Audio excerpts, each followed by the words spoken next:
अग्राधिकार भित्तिरे loading को नहीं Keonjhar truck संघ कोर कमिटी मेंबरंक धारणा। आज केन्दुझर ट्रक एसोसिएशन तरफरु गंधमार्दन खणी लोडिंग को नहीं जिलावासी को अग्राधिकार भित्तिरे लोडिंग दिया जाऊ दाबी रे गणधारणा। कोर कमिटी मेंबर्स मध्य दीप्तिकांत पट्टनायक, मुना राउत, पार्थसारथी मिश्र, सुशीप साहू एवं अमर पट्टनायक नेतृत्व में धारणा दि जाइथिला।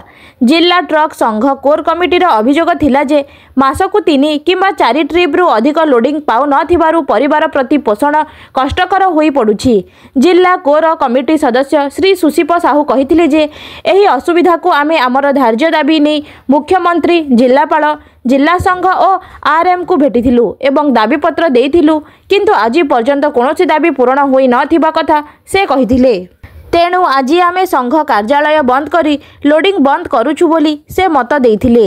दाबी पूरण न हेला पर्यंत अनिर्दिष्ट काल पई स्ट्राइक जारी रहिबो बोली से कहिथिले। केन्दुझरु सिटी रिपोर्टर सुकुमार पाणिग्राहींक रिपोर्ट, अनुध्यान टीवी।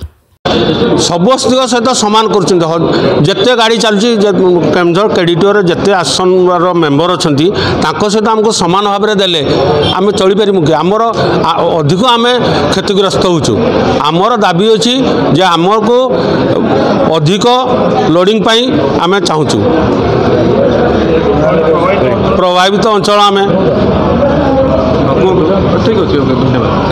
मुख्यमंत्री, जिलापाल, आम जिला संघ आरएम को भेटी दाबीपत्र देइथिलु, किंतु आज पर्यंत कौन दाबी पूरण न होबारु आम आज संघ कार्यालय बंद करके आम लोडिंग बंद करछु। दाबी कौन कौन रोची सब आपन कोइ परिबे? आम मुख्य दाबी होची आम जेहेतु आम खनि क्षतिग्रस्त अंचल ट्रक मालिक अच्छु, आम चाहूँ ओमसी खनि रे आम अग्राधिकार भितर ट्रक लोडिंग आम सब टे एक्सट्रा बेनिफिट दरकार आमको, जहाँफल आम टे दीप्ति अधिका कर आम जेपर्यंत दाबी पूरण न होइछि अनिर्दिष्ट काल में दाबी न पूरण न होला पर्यंत आम दाबी एमती स्ट्राइक जारी रहिबो।